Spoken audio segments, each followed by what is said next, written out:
Well, hello, Manchester Hooks at Auburn on Channel 23 of our public access community TV program. As it is every Wednesday at 7 o'clock, it is the Progress Report with me, Bob Backus, and my genial and effervescent co-host. Oh, you're giving me a lot of credit there, Bob, and it all sounds funny. I don't know. Mike Farley. Here we are with only what is it? Less than just about 50 days, yeah. 50 days till we vote in the most consequential election in this nation's history since maybe 18... Almost as consequential as the last one. You know, Yeah, I mean, well, geez, I've been hearing that for years, Bob. Well, but this time it's more true than ever. I mean, you know, I would argue maybe Lincoln's re-election in 1864 was a very consequential election, but there wasn't much doubt about that after certain events happened in that Civil War theater at that time. But this is one that is just unbelievably important, and we had a great turnout in the primary. Lots of people voted, and that's a good sign. I like it when lots of people However the vote. chips fall, the more voices you have into the discussion, Yep. the better you can feel about the outcome, Yep. one way or another. That's right. You know, so I'm all for that too. Let's hope we have even more and more in the general. And if you don't think climate change is important, just look out your window and look at the sunset. It's maybe very beautiful, but it's partly beautiful because of the smoke wafting from the west coast to here. Now it's gotten to Europe, I'm told. That is, let me tell you, that story has, we have a long way to go on that one, because once they finally do get those fires put out, then the grim business begins, and it's not going to be a happy time out there, I don't think. Yeah, really, yeah. That's it. I don't even know if we're ready for what I think is going to happen when they start closing that down. Yeah, right. But in any event, this is the election season, and tonight we are very pleased to have with us an incumbent seeking re-election in one of the most important offices you're going to vote for. Yeah, president's important, governor's important, U.S. Senator. Executive Council. Executive Council is important, and we've had a candidate on for that office that prevailed in the primary, Mark McKenzie. And all the races are important, but the county races are particularly important. Yeah, people tend to not pay as much attention to those, I think, but they have a big impact on our lives. They do, and nobody has a bigger impact on the operations of that affect our lives than the county attorney of Hillsborough County, which is our most populous county. It handles a tremendous amount of a caseload in criminal business. Two courthouses, one here, one in Nashua, and this is where most of the serious crimes end up being prosecuted or settled with plea deals or whatever. This is a very important office. It's had an office with a history of a lot of problems, but we have the incumbent who is seeking re-election with us, and we're going to talk to him about his experience as being the county attorney for the last 2 years, what he hopes to achieve in the next 2 years, and that's attorney Michael Conlon. Michael. Welcome to the show, Michael. Thank you. Glad to be here. We like your beard. I guess that's your election campaign beard. Because the last time you were on, I don't think you had the beard, but I think it looks great, and we're glad to have you here. Thank you. So, we always like to start off by having our guests talk a little bit about themselves, about their background. I mean, you've probably done that before, but you could do, if you would go through it again, I think it'd be really helpful. Sure. And Mike and Bob, thank you so much for having me on the Progress Report tonight. My background is that I am a licensed attorney in New Hampshire and Massachusetts. I was born in lifelong resident of New England, born in Connecticut, spent most of my time growing up from first grade to 12th grade in rural Vermont. Went to college in Boston, first in my family to graduate from college. Put myself through law school at night in Boston at Suffolk University Law School's evening program while working full-time, first at a financial services company, and then at Harvard Management Company, where I focused on global regulatory compliance, working with the chief compliance officer there. Then after I graduated from law school, I took the first position ever at the TD Garden as a compliance officer. And they were going through a time of crisis after being subjected to an investigation and sanctions from the Attorney General's office. I was able to coordinate with senior executives at the building, including the Boston Bruins, deliver training programs and help move the company forward to address the issues that were there, while also coordinating with outside counsel and corporate counsel internally and the members of the Attorney General's office. From that experience, I then got a job doing consulting work in financial services as a general counsel and VP of compliance services. And then started my own company, opened a registered investment advisor, and created an investment product that we were in the process of marketing when I decided to run for this office as a Hillsborough County Attorney. And then I resigned from that position and closed my relationship there in order to focus on this office. And that was very much a smart move because the office was in sorely need of management attention and guidance and stability, and I was able to help provide that. Yes, well, that's a very interesting resume you've got there, Michael. And I did not know until you pointed me to your Facebook op-ed, your op-ed on Facebook today about your role with the TD Garden. I don't remember that. So what was really the problem there that they were being investigated for? Yeah, the issue there was there's several unions that operate within the TD Garden through the various entities. There's an entity that is solely structured for maintenance and operations of events at the TD Garden. Then there's a food service company that also works there. That is a separate entity. And then the Boston Bruins themselves, as a completely separate entity, all kind of have their headquarters within the TD Garden and operate their business from there. The food service business component had gotten in trouble for wage and hour violations when they had a process of managing certain deductions from payroll that impacted a union of over 650 employees. And that created a class action lawsuit, and then they got in trouble and were ultimately sanctioned when the Attorney General did find that they were improperly deducting, payroll from those employees. Yeah. So supporting the workers' rights there at the TD Garden and ensuring that the management team is doing things right, following the law, and that we're operating under best practices, not necessarily just following the law, but doing a good job as well. Yeah. So that's what I was able to help implement and turn that direction around. When you were first, and by the way, were you recruited to run for a county attorney, or was that something you decided to do? No, that was my own volition. That was your own volition. Back in 2018, seems like ages ago, I was helping to organize in my town of Goffstown, where I live, with my wife and daughter and our dog Chewy, to make sure that we had a full slate because, as we were just saying, it felt like such an incredibly important election at the time. And little did I know before I decided to be on the ballot myself how important it would be. Yeah. So I reached out to the county chair and offered myself as that candidate, and that was ultimately accepted by the party. I was nominated by the party, so that was an honor to be, to have that privilege, Yeah. And then certainly a greater honor to actually be elected by the people of Hillsborough County.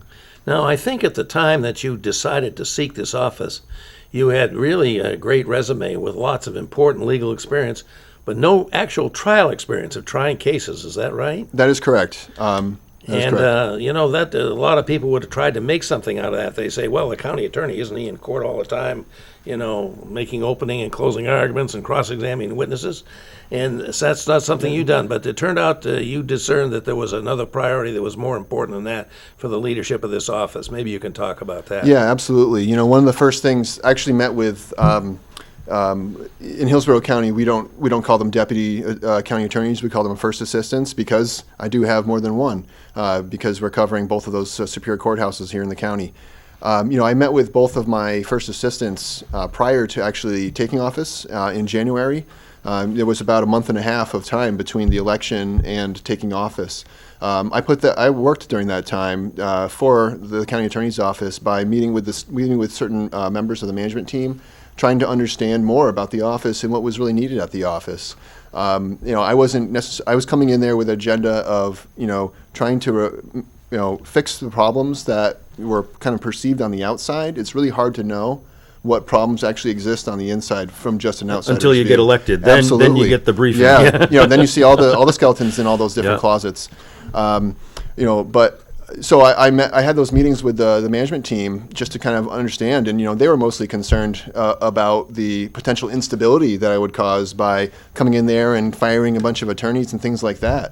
And I made it really clear, at the beginning that I have no intention of that because I don't even really know about the caliber or the character of the people that work there. But I wanted to get to know those people in order to, have an understanding, and make sure that we had the right people in the right places doing the right things. So I had those meetings, and the main thing that the team really wanted me to focus on was the budget. Because even though they were in court all day, working those cases, they were very aware of, I think some of the lacking of management that was at the office and how that had dovetailed into the budget, the office itself being under-resourced, and then as a result underperforming. Yeah, and then not too long after you get into this situation, you find out there's manifold problems, and along comes the Attorney General's office and decides that they need to take over the day-to-day management of the office. Now, that must have struck you how did that strike you? You would say, and I think with good justice, that you were dealing with an accumulation of problems over the past leadership of that office, the prior county attorneys, and particularly the most recent one that preceded you, who lost to you in the election. And yet the county attorney comes in and says, we're taking over day-to-day control of this office. And they even, I think, said they thought you should consider resigning. That's correct. And, that must have been quite a kick in the teeth for a new county attorney coming in, trying to use what he thinks is real legitimate management skills guaranteed from, obtained from a long period of legal services at a very high level. And how did that strike you, and how did you make this work for you? Yeah, that's a great question. And it certainly made me second guess myself. I'm very, self-critical. I don't feel like I have all the answers, and that's why I have a team that I work with to get those answers, and so that we can collectively make the right decision as an office. I think that's what good leaders are supposed to do.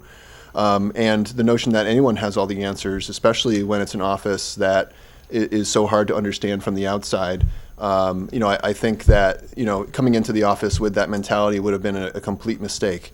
I wasn't so disappointed that, concerned that the Attorney General wanted to come help, because I think that was reasonable and appropriate, because the office did need help. That's why I ran in the first place. Yeah, I recall your response, and pretty much it was just like, you're underlining what I'm saying. Yes. I welcome the assistance. You did nothing to try to deny or obfuscate or cover up or anything. You opened the doors and said, come on in, we need the help you're offering. And that's because I knew that I didn't create those issues. The Attorney General himself, when he left in June, in a letter to me, said that when he first took office in April 2017, that he became concerned right off the bat with what was going on at the operations of the Hillsborough County Attorney's Office. I really applaud him for having that concern and taking some action on it, which he did prior to my tenure. There was a review of the management at the county attorney's office prior to me taking office, and I received that letter in March of 2019 and tried to implement the suggestions and recommendations right away. And actually, in my view, it was supportive of the actions I was already intending to do. But when the Attorney General exercised the authority to come in, the one thing that I was concerned about was the impact to the team, because there was, statements made by the chief, Manchester Police Department brass about the functionality of the office, and my biggest concern is supporting the team so that we can be making the right decisions as an office. We have the time, the space, and the resources to thoroughly go through each case and make sure that we're making those right decisions, instead of some sort of fast food prosecuting. That's exactly the county opposite. attorney comes in with a stack of files and makes the decisions at the table. Yeah, well, as long as it's not in the courtroom, That's looking my at the point. case Yeah, the that's first kind of my time. point. That's not good. That's not good practice. Exactly. And you got to back it out a little bit. Yeah, And so you guys are overloaded. I mean, the county attorney's office has been over. Your caseloads are extraordinary. They're not going down. So, I mean, people have to understand that an office like yours needs the resources to meet its obligations. The caseloads are fluctuating between, I would say, 3,200 and 3,500 cases per year. But when you have about, the number of prosecutors in the low 20s, you do that math out, and you're looking at about 150 cases per prosecutor, which is, and actually when I took office, it was over 160 cases per prosecutor. Mm-hmm. That is more than double sort of the statewide average across our county attorney's offices. There must be guidelines that suggest what the caseload for prosecutors in offices like yours would should be, right? That's actually something that I explored within my first 3 months of taking office when I was trying to craft that budget plan. I'm really a big proponent of evidence-based prosecution and law enforcement and things of that nature. So I wanted to make and my background is in technology and financial services and regulatory compliance. I was trying to create an evidence-based factually supported argument. But what I found was there is no nationwide guidelines for prosecutorial staffing. Really? Yes, because the code of laws are so different. The criminal code is so different from state to state, Yeah. and then even the authorities of the different county DAs and county attorneys across the country are different as well. For example, if you compare my office to DA Rollins in Suffolk County in the Commonwealth, right, just to the south of us, she has authority over violations to homicides. And the Attorney General's office, I'm not aware of any actual authority the same way that the Attorney General's has here. So I don't believe, because she started off saying that she wasn't going to arrest people for homeless people for theft and things of that nature, and that caused a big uproar in that Right. community. There's no way you could do that here in this state because unless the Attorney General was on board. Because then they would just come in and say, you're abusing your discretion, or we're taking over because you're not, upholding public safety and upholding the law and things of that nature. Yeah. So when you came in and just saw all these issues, what was the manifestation of the problems? Was it too many cases being dropped, too many cases being settled with too generous plea agreements, too few cases being taken to trial because of lack of resources? What was the manifestation of these problems in terms of the actual output of the office? I mean, I would say it's probably it's definitely a combination of kind of all of the above to some degree, a little bit sprinkled around. But to me, really, what the problem was that our team didn't have enough time to make sure that the case was closed out properly, that when they were considering a plea, that they were in communication with the other stakeholders that are in the case. Certainly it's the prosecutor's decision. We can all agree on that.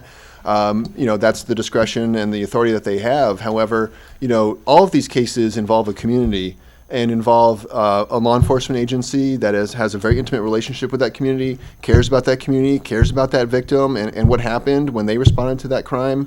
When they're writing that report, it's kind of a narrative of what they're living, and what their experiences and what they've gone through. And I think, to respect that, you really have to be in communication with those other agencies and ensure that you're not just doing what's right for that case, but also that case is a representation of an impact to that community, and that it takes communication and it takes time in order to make sure that that's all handled properly. And we weren't able to do that because we didn't have enough time. Because we had to go quickly in order to, there was just too many cases that keep coming in. And you're on. This is constitutional deadlines.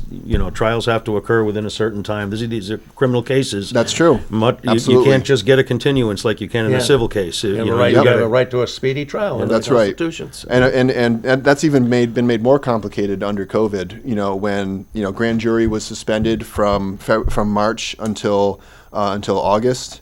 And trials were even pushed back, because if we're in pre-indictment, then we're not going to get to a trial anytime soon.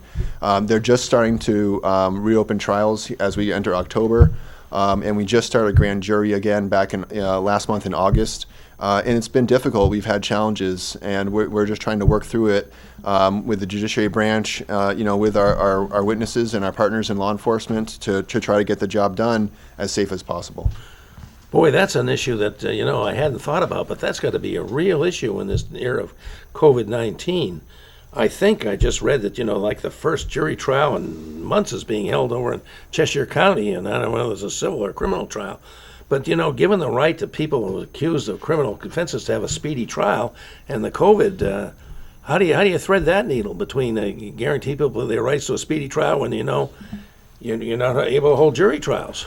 Well, fortunately, the New Hampshire Supreme Court and the judiciary branch took a lot of that. That's a lot of their issues. We're obligated to be at the trial, but we don't set the trial date. So that administrative function is the jurisdiction of the judiciary. Right, okay. So, however, now that grand jury has resumed, the question is, who goes first? The direction that I've made clear to my team is that, we want to focus on the cases that, are oldest, especially if someone who is incarcerated. So if someone's been held pretrial since February or March, and they're awaiting their trial, they've been incarcerated this whole time, and that is a concern too, because we don't want people to be unduly incarcerated if they don't have to. Especially during COVID. Especially during COVID, that creates certain risks, and Superintendent Dion, now Superintendent Scurry, have done a great job over at Valley Street to help minimize that risk and address that. Yeah. All of the county department heads and elected officials have really come together and coordinated with our county administrator and his team, to make sure that we're doing things as safely as possible. But specifically for grand jury, we're trying to prioritize, how the duration of incarceration, but also, sort of the severity of the crime and sort of the impact to the community. We're not simply letting, just because someone got let out on personal recognizance or cash bail that they posted, in a pretrial state, that doesn't mean that, we're demoting that case and putting it to the bottom of the pile. If it's a big case and it's important, that carries weight too from our perspective, because that's important to us as well. How does your office deal with the fact that a lot of these people who are offenders or charged as offenders, sometimes with pretty serious offenses, suffer from multiple other problems, mental health problems, addictive problems, opioid problems, and so forth? How does your office go about dealing with those issues? Because that's not really, we have the Greater Manchester Community Mental Health and so forth. There are diversion programs, right? Diversion programs and drug court and all of that. What role does your office play in that whole issue of providing, appropriate response to those issues that so many offenders have? Yeah, there's a mobile a mental health crisis unit that is operating in the county here, and actually at the Mental Health Coalition meeting, I think it was last week that I attended, they were talking about how they've recently trained like 20 or 25 or so additional law enforcement officers here in Manchester, and that they're providing that training around the county a little bit to different law enforcement agencies. And I think that's critical, and that has actually fostered a lot of diversion for mental health issues in the county. So I'm very happy to see that and support that as much as possible. They were talking about having difficulty of spaces and locations to provide training. So I immediately offered the county complex if there's anything I can do to help support the training of those programs for our law enforcement folks that are out in the streets and in the front lines. I would absolutely leverage, the county resources to help support that as much as possible. And I see that as sort of an obligation of the county attorney's office to support programs that end up providing us with a better result, in those situations. So that's a relatively new program, maybe 2, maybe 3 years old. I think it might have come with the doorways and other federal funding and some grants that have come into the so county. I'm hearing from you, it sounds like you're seeing it as a success, something that we should continue. It's seeing positive results. Certainly there's a couple of anecdotes that I heard in that meeting that really suggest that. I'd want to look at the full data to make a sort of an affirmative statement like that. But the results that I'm hearing so far, the anecdotes that I'm hearing, sound very positive and very optimistic for the future if we continue those programs and we can fund it. Just getting back to your question, I think a lot of those mental health and other issues are concerns that I would hope are raised by defense counsel. But to the extent that, we detect it, in any sort of documentation received, to the county attorney's office, I would want my team to be incorporating those types of programs or support into whatever decision is reached, whether it is a negotiated plea, or sentencing at trial. That's another opportunity to try to advocate for those programs. So you come in as a newly elected county attorney and you get sworn in, and how long after that is it the Attorney General comes in to, oversee day-to-day operations at the office? It was less than 9 months. Less than 9 months. And how long did they stay? They stayed for until June, so I believe another 9 months. Okay. And which overlapped with COVID. Okay, yeah, that's right. It would have, wouldn't it have? And so when that was all over, how do things end up? What shape would you say the office is now? Have you met all the goals that you'd hope to meet? Have you got more to do?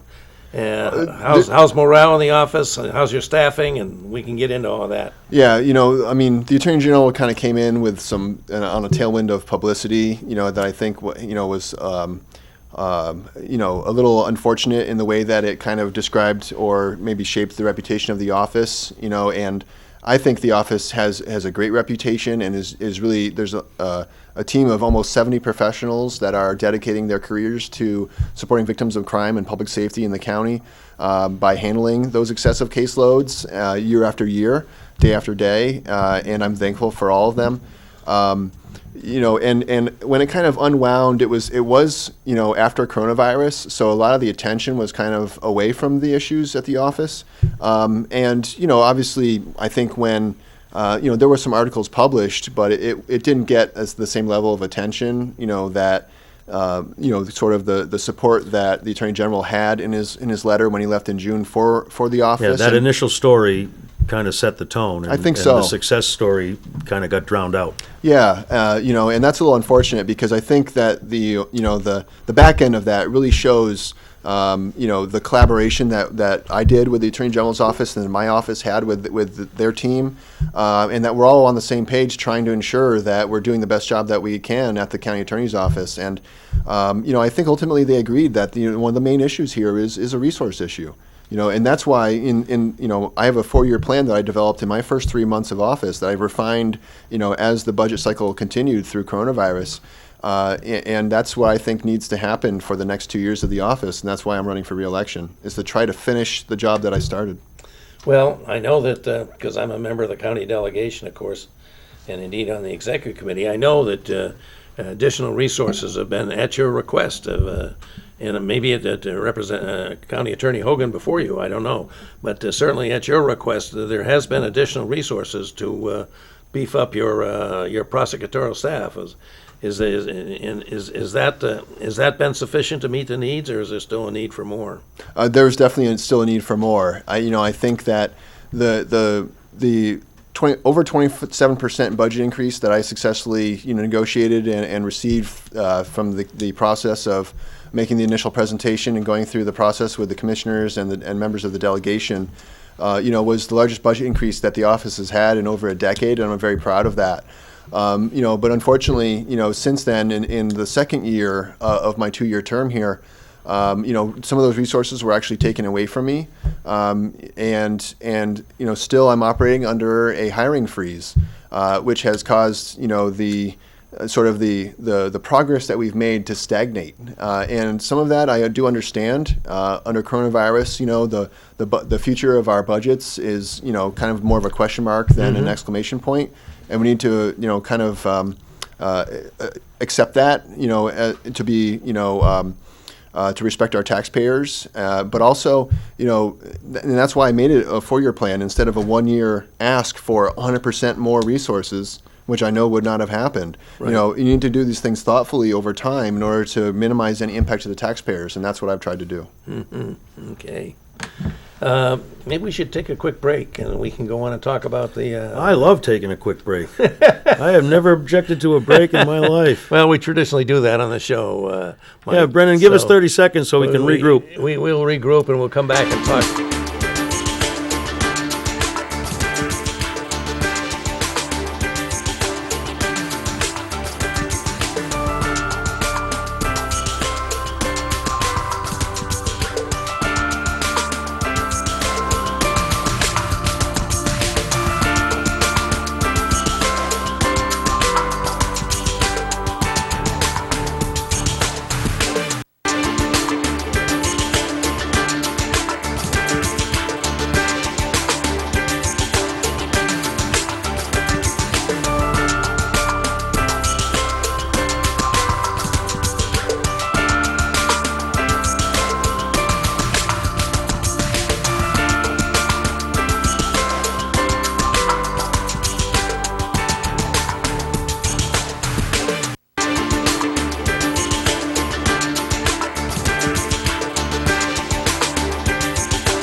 Hello, folks. This is the progress report for this Wednesday, September 16th.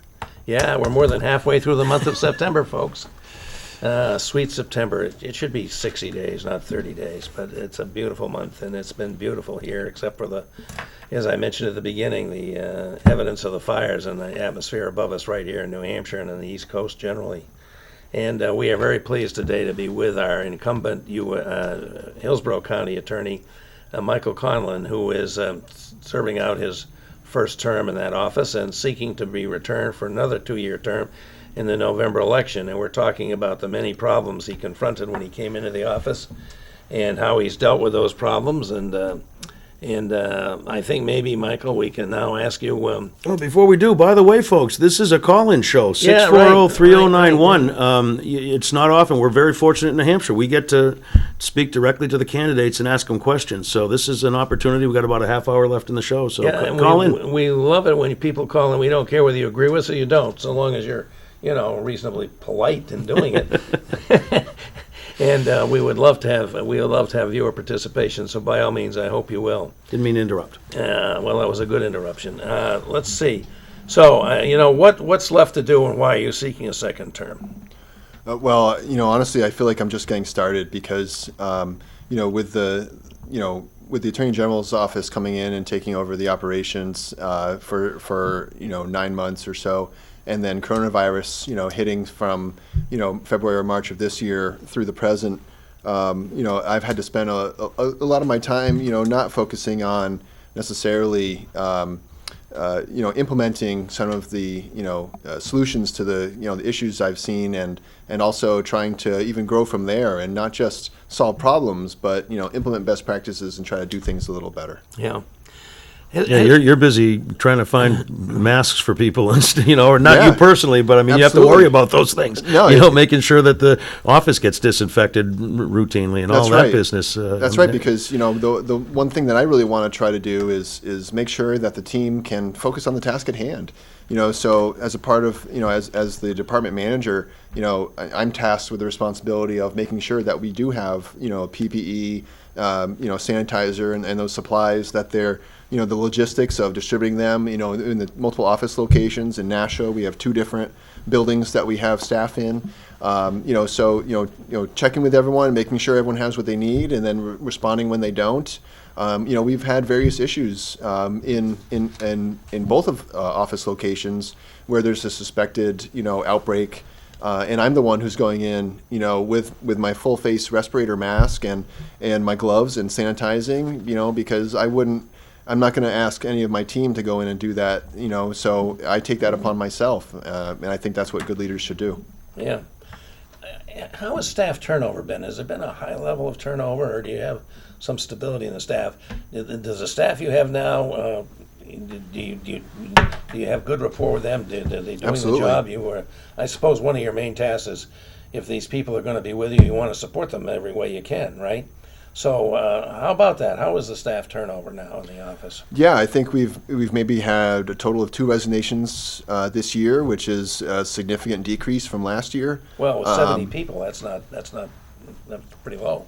I would say so. I would say that what I've tried to do is to inject that stability by making the appropriate arguments for the office, whether it's at the commissioner level with the Attorney General's office, with our chiefs meetings in law enforcement, to convey that we're doing the best that we can with the resources that we have, and my team is routinely was working weekends and everything right up until coronavirus. Our office never closed. We are an essential service, and we have not had a closed office at one day since coronavirus has hit. And we've just been doing what we can to respond and adapt and make sure that we're continuing to get the job done, whether it's shifting gears to restart grand jury, or advocating for what they call teleworking, or working remotely and having a skeleton crew in the office and managing all the scheduling, and rolling that out and training the people how to use the different tools remotely. the old stereotype is that, lawyers, aren't that good at math, and technology is right there next to us. But, my background, I actually have a bachelor's in computer science from Northeastern University in Boston.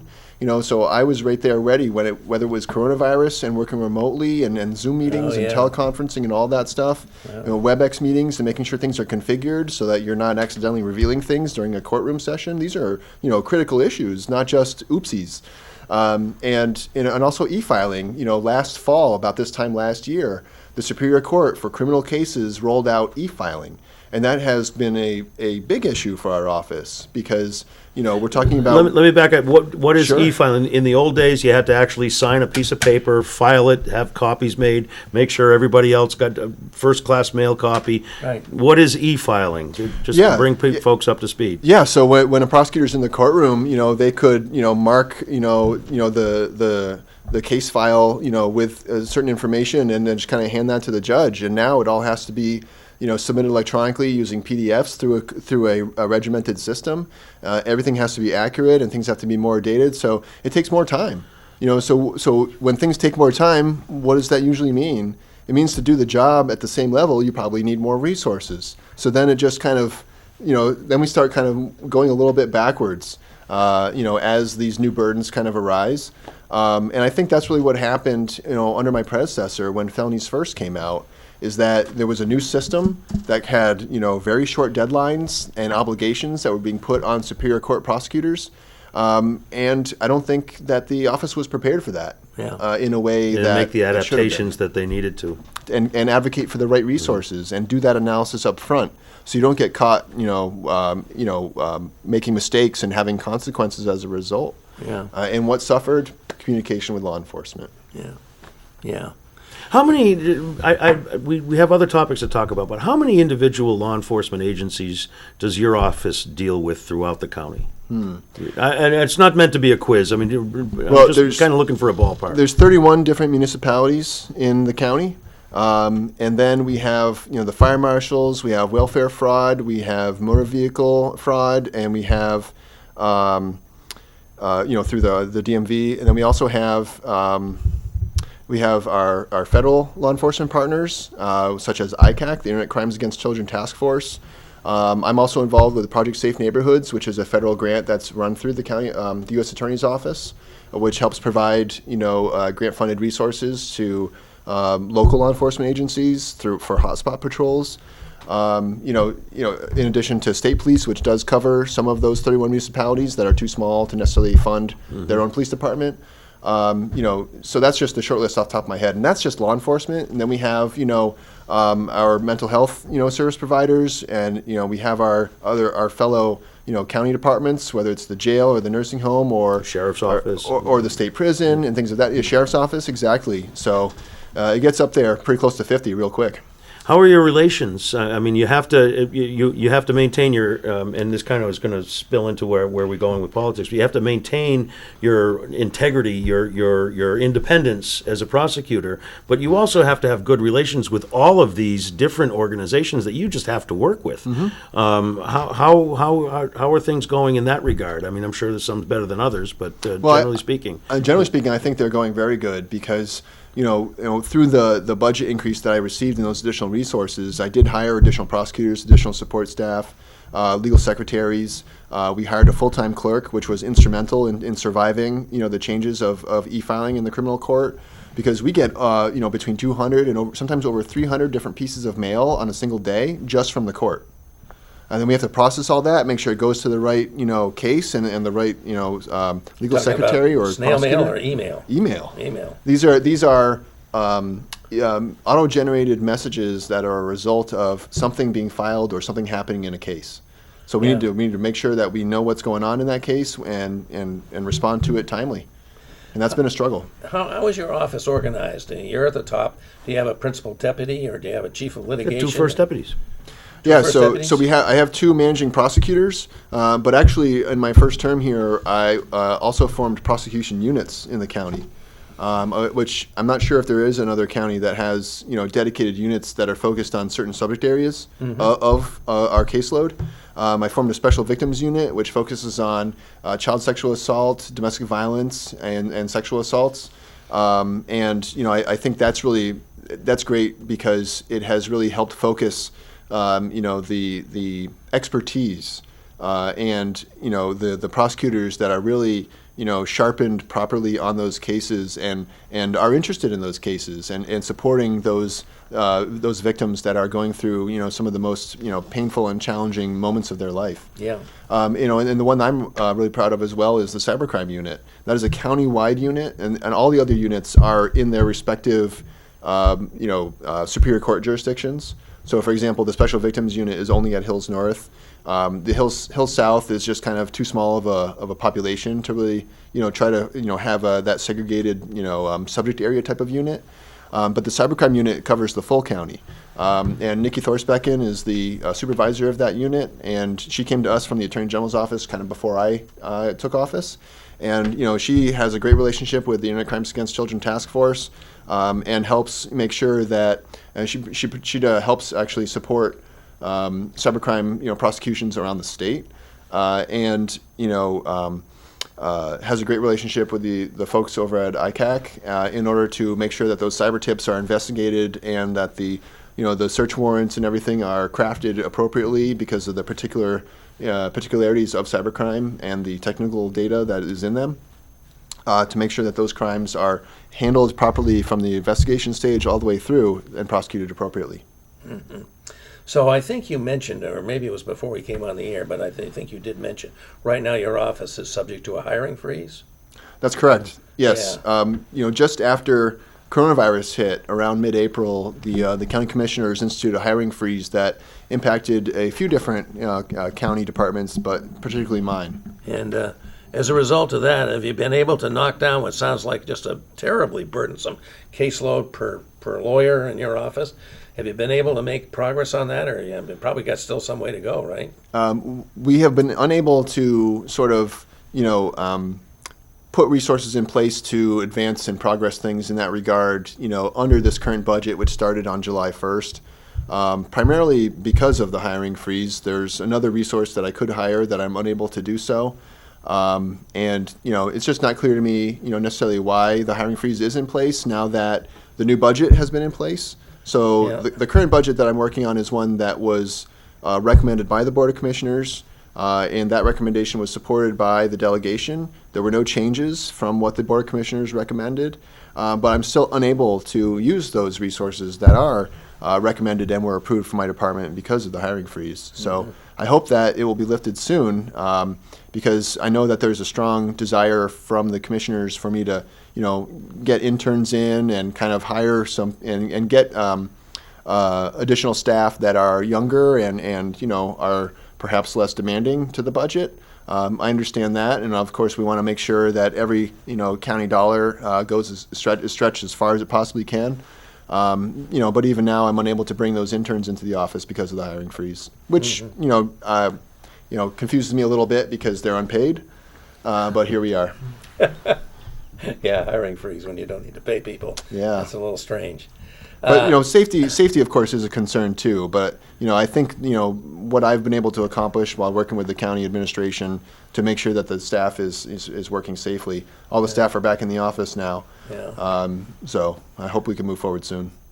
What's the prime issue that if you get reelected, recognizing that you've kind of been throttled a little bit during this first term by circumstances and that were kind of beyond anybody's control.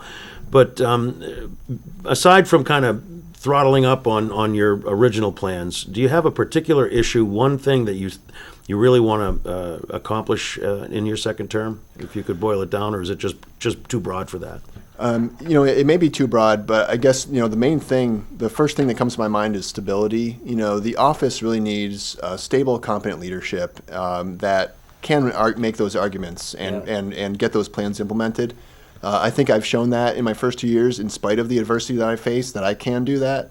I think, from his prior tenure, the main opponent that I have, Attorney Coughlin, has already been a Hillsborough County attorney, and his record is already clear there that there was a lot of instability that was caused when he took over from Peter McDonough back in 2004. In the short duration that he was in office before he quit after 11 months. And I'm really concerned about the destabilization that might happen at the office. The people that might end up resigning and walking away. From what I've tried to kind of put together and have that fall apart, that would be really that's a very concerning thing to me. Yeah, and I guess I don't mean to denigrate what you're saying, but that's almost an existential issue that you're talking about here. Sure, it's pretty serious business. This isn't so. like I have something extra that I'd like to accomplish. No, this is I just want to keep this office operating properly. Yeah, I'm just trying to fulfill the mission that I kind of had in my mind when I decided to run 2 years ago. Like I said, the mission's not complete, and I didn't think that I could complete it in 2 years. The systemic issues that are in the office are substantial, and they will take time to fix. And I hope that the voters of the county can acknowledge that and continue giving me the additional time that I'm trying to seek here, another 2 years, to try to continue the progress that I've made so far and fix those problems. Well, we know who your opponent is. It was quite a contested primary on the other side of the ledger there, on the Republican side, between Hines and Coughlin. Coughlin has prevailed. He's the one you're going to face. And I did not remember until we came here and talked to you that he had served as a county attorney, but only for a brief time, and then he went off to do something in Iraq after just 11 months in his term. That's correct. That would be, I think, destabilizing. Maybe it was for the best of reasons. I don't know, but I can certainly understand that. So tell us about the campaign. How are you campaigning these days? Everybody's having to do things differently. Yeah, it's much different from 2 years ago. I was really looking forward to campaigning because I love, getting out the office and kind of trying to share and talk about what's going on at the office because, I think there's a lot of opacity, at the county level, like we were talking about before. A lot of people don't really necessarily know what's going on at the county level, let alone the county attorney's office. And I feel proud about what I was able to accomplish in the short time that I've had, and I was looking forward to getting out there, knocking doors and things of that nature. But under coronavirus, it's a different scenario, and I completely respect in my campaign. I'm not going door to door. I'm not dropping literature. I have a website, conlin4nh.com. That I created for this campaign for this year, so that there was sort of a place where you could direct people online, and learn about the campaign, learn about what I've done, but also in a safe way from home remotely. Doing the sign thing, trying to attend as many meetings as possible. Thankfully, I have a very supportive wife who helps watch our daughter Samantha, who was born here in Manchester. And for example. In Pelham this Saturday at 1 o'clock. They're having Old Home Day. They decided to go forward with it. They're going to have a rolling parade in cars, and I'll be there, in the back of my truck waving. Good. That's what you got to do. You come in on the progress report, Absolutely. try to talk to folks in Yep, Manchester. socially distant. That's obviously a key. Yep. So I'm just doing what I can to get my message out there. Just this morning, I sent an op-ed that I published today to various media outlets, and I hope that they'll publish that so that the people can see from my voice what I'm saying about my campaign. Yeah. I also put it on my website, conlin4nh.com. And I think there's a lot of really important points to be made about this campaign specifically, and also the impact that it'll have. As the chief law enforcement officer and the chief prosecutor of the county. Yeah. Do you see yourself, if you're fortunate enough to get reelected, hope you are, do you see yourself staying in this position for a while and becoming a real career county attorney, or where do you see your future going? That's not really something that I set out to. That's not really necessarily a goal that I had when I first ran, and that's not really a goal that I'm trying to have here. Going into my reelection, I really just want to make sure that. From my perspective, I just want to do what I can to ensure stability and get the office what it needs to do the job right. And along the way, I've certainly gotten involved in cases, supporting, the decision-making of my prosecutors, and even, helped guide a new direction for some cases as well. I enjoy that. I think there's a lot of opportunity as a county attorney to help people. To help, the defense counsel may not make, the argument to get the programming, and then it's on us, I think, to do what is right and to make those arguments. Yeah. I'd really like to see pretrial services get, a little more attention here at the county level here in Hillsborough. There's some services that we don't have here that they have in other counties, and I'd like to be a strong advocate for that, such as the medically assisted treatment in our jails, the MAT. Program that was there to help people that are going through substance use disorder to get the treatment that they need, and shifting away from, for example, in DV cases, shifting away from recommendations of anger management and going more into batterers intervention programming. There's different ways that we can kind of just adjust things here and there. Then all of a sudden, it's a completely different picture. Yeah. One of the key parts of our criminal justice process is plea agreements. That's a key part, and it's one that the public, I think, doesn't really understand. They don't understand why they think people are getting off easy if they make a plea agreement lots of times. In your office, do you have to sign off on all felony plea agreements, or how does that work? How does the office justify to maybe you or whoever it has to be justified to, and to the public at large, that a plea agreement is in the best interest of justice? Well, to some degree, what you're talking about is policies and procedures internally for the operations of the office. When I took office in January 2019, there were no documented policies and procedures in the office, and I'm proud to say I'm the first Hillsborough County attorney to implement policies and procedures with my team. And really? That's very good. Part of that does include approval for certain plea agreements. And it's not just me, but it's also, I have delegated that responsibility also to my managing prosecutors, my first assistants, my deputies. So either me or them. And I think it's important to have that backup because, someone might be at a CAC going for an interview for a potential case that's coming in, might be tied up in trial court, might be tied up in grand jury, and that decision might, some of that review and that feedback might need to be, captured in a short time window. Mm-hmm. So it's important to have sort of redundant support structure at the top level to provide that guidance and those approvals. Yeah, very good, very good. Well, I think, Michael, you bring a lot of skills to this office, maybe not as a seasoned litigator, but, this job. Well, that's why you hire county attorneys, right? That's why you hire, That's not what the office needed. Yeah. The office didn't need another trial attorney. It needed a managing person with computer skills and management skills, and you would say you have those skills. And financial public budget management skills, too. Yeah, absolutely. All of that. Very good. All of that have been very helpful. Okay. So if people want to get in touch and help your campaign, where do they go? Well, they can email me, Michael Conlon, MICHAEL, CONLON, the number 4NH, @gmail.com. Or they can visit my website, Conlon, CONLON, 4, the number 4NH.com. They can also find me on Twitter and Facebook with that same handle of Conlon4NH.com. I've tried to make things very consistent, very easy to line up for everybody. Yeah.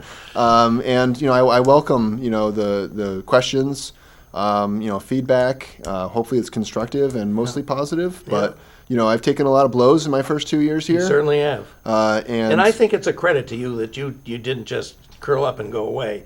With the negativity that came in. I mean, it was really impressive to me that you said, I'm going to take this Attorney General participation in this office as a help, not a blow. And I think that speaks very well for you to rise above a lot of people would not have been very happy with that and might have said, I'm out of here. But you didn't do that. Well, I believe you're really making great progress with the office. It certainly sounds like it. So thank you. We talked a lot about that at the office, and the team was like, we would understand if you did resign and walked away from this. A lot of people would have, I think. But that kind of I knew that that's exactly what the office did not need. What the office needed was someone who was dedicated at this level, and was going to fight for them and stick in there and hang in there, just the way that they are today for me. Okay. And for our cases and our crime victims. Okay. Excellent. Well, thanks for coming down. Thanks for having me. It's great to be here. It's really great to have you here. So we have just a couple of minutes left, so I'm going to do my rant. I've been looking forward to it for the whole show, Bob. You teased me with it before we came on, so I can't wait. Oh, my. Well, we're all well aware of Bob Woodward's book Rage, which has been all the rage. And the pardon tapes pun. that back it up. And the tapes that back it up, and it's been all about Trump knowing that the virus was not just another flu, but a really serious, deadly threat, and yet playing it down and not telling the American public about what he knew. It's been all about that. But I think, Mike, there's something even more damning in Woodward's book than that. Care to guess? If I had to venture a guess, it would be his comments about the military and No. about dead soldiers. No, that was a different book. Oh, my bad. then. Mine is about what he said to Woodward about how he went to he was able to protect the Saudi crown prince, Mohammed bin Salman. Oh, yes, I remember the mention of Protect that. the Saudi crown prince from a congressional investigation so he could negotiate a big arms sale to Saudi Arabia. That bubbled Now- up for like half a day, and it did not and get a lot to of me, traction. To me, that was even more damning than his lies about the coronavirus. On October 2nd, 2018, almost 2 years ago, and you all heard this, an American resident, a Washington Post writer named Jamal Khashoggi, went to the Turkish consulate in Istanbul, the largest city in Europe, a major consulate, and for the purpose of getting some documents so he could get married to his fiancée, who dropped him off and was waiting at the curb. He went inside to be membered with an assassination squad equipped with a bone saw, and so they never recovered the body. But the Turks had taped this thing, and they knew about it. And the idea that something like that could have been carried out on a major Turkish diplomatic effort without being ordered by the top in Saudi Arabia, is astonishing. And to me, that he would boast to Bob Woodward that he kept this evil man, Mohammed bin Salman, from having to face a congressional investigation and maybe condemnation, which happened in other places in the world, but not in the United States. And then I remembered that when a new American president is inaugurated, traditionally, what country does that president go to visit first? Israel. No, Canada. I didn't know that. Yeah, it's traditional. And we have the strongest relationship of any two countries with a border, 3,000 miles long, of any place in the world. And traditionally, the American president goes first to Ottawa to greet and be congratulated by the prime minister. Boy, I feel of Canada. bad for slighting the Canadians. I didn't realize that. Yeah, I didn't know that. You know where? I did not. You know where President Trump went for his first visit? Saudi He Arabia. went to Saudi Arabia, yeah. He went to Saudi Arabia. People were talking about with he the was sheiks and did doing a a- sword dance back and forth. And I just have to say, I haven't heard enough about this, but to me, that is the most astonishing and despicable thing that Trump admitted to, and we got the tapes. So that's my rant for today, folks, as we go forward and consider where we're going to go on November 3rd, which, they say November 3rd is the election day, and it certainly is, but it really is more accurately described as the last day to vote. We can all vote a lot before that, and I hope we had a great turnout in the primary, a record turnout. I hope it's even bigger as we cast our votes with mail-in or in person on November 3rd, because we really have to change the course of this country. Well, Bob, So that's my rant. That's my repeat- rant. And it's not fake news. It's on tape. I didn't help you very much, but I will say It's that on tape. a leader without followers is a guy taking a walk, and it's the voters that Yeah. that are causing this. It's not the one man. Yep. It's the support that he's getting. Well, I thank you for your indulgence, most of our guests, and thank you for I wish I being- could have supported you, but I got 3 wrong answers in that rant, Bob. Boy, I'll have to go study up for the next one. Bye-bye, folks. Bye today. Today was my last day to go to the legislature, this time at the ice rink at UNH. God bless UNH for hosting us and doing it so well and so taking such good care of us. And it was pretty discouraging. We didn't know the right. On that sad note, see you next week, folks. See you next week.